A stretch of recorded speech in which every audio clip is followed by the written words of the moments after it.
గులాబీ దళపతి తెలంగాణ రాష్ట్ర తొలి ముఖ్యమంత్రి కె చంద్రశేఖరరావు 7 పదుల వయసులోకి అడుగుపెడుతున్నారు. నేడు కేసీఆర్ బర్త్డే వేడుకలను రాష్ట్ర వ్యాప్తంగా అంగరంగ వైభవంగా జరిపేందుకు పార్టీ శ్రేణులు నాయకులు సిద్ధమైపోయారు.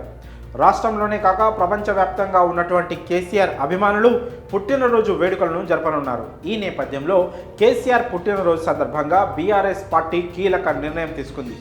రాష్ట్రంలోని ఆటో డ్రైవర్లకు శుభవార్తను అందించింది. మాజీ ముఖ్యమంత్రి కేసీఆర్ బర్త్డేని పురస్కరించుకొని ఆటో డ్రైవర్లకు విలువైన బహుమతిని అందించేందుకు సిద్ధమైపోయింది.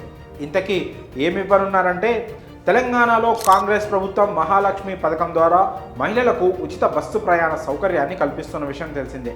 దీంతో రాష్ట్ర వ్యాప్తంగా ఆటోలు నడుపుకుంటూ కుటుంబాలను పోషించుకునే ఆటో డ్రైవర్ల నెత్తిన పిడుగుపడినట్లయింది.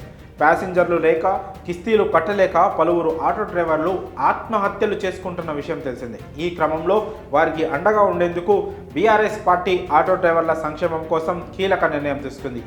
కేసీఆర్ పుట్టినరోజు సందర్భంగా దాదాపు 1000 మంది ఆటో డ్రైవర్లకు ప్రమాద బీమా కల్పించి బహుమతిగా ఇవ్వాలని భావిస్తోంది. ఆటో డ్రైవర్లకు సంవత్సరానికి ₹1,00,000 ప్రమాద బీమా కవరేజీ కల్పించనున్నట్లు బీఆర్ఎస్ నేత టి సాయి కిరణ్ వెల్లడించారు. ఆటో డ్రైవర్ల కుటుంబాలకు అండగా ఉండేందుకు ఈ నిర్ణయం తీసుకున్నట్లు తెలిపారు. ఈ నిర్ణయంతో సుమారు 1000 కుటుంబాలకు ప్రయోజనం చేకూరనుంది. అదే కాక వికలాంగులకు వీల్ చైర్లను అందజేస్తున్నామని ఆయన చెప్పారు. ఇక నేడు కేసీఆర్ బర్త్డే సందర్భంగా రక్తదాన శిబిరాలు, మొక్కలు నాటడం, అనాథలకు సాయం అందించడం, కేక్ కటింగ్ వంటి సామాజిక సేవా కార్యక్రమాలు నిర్వహించేందుకు బీఆర్ఎస్ శ్రేణులు రెడీ అయిపోయారు. మరి కేసీఆర్ పుట్టినరోజు సందర్భంగా ఆటో డ్రైవర్లకు ప్రమాద బీమా కల్పించడం పట్ల మీ అభిప్రాయాలను కామెంట్స్ రూపంలో తెలియజేయండి.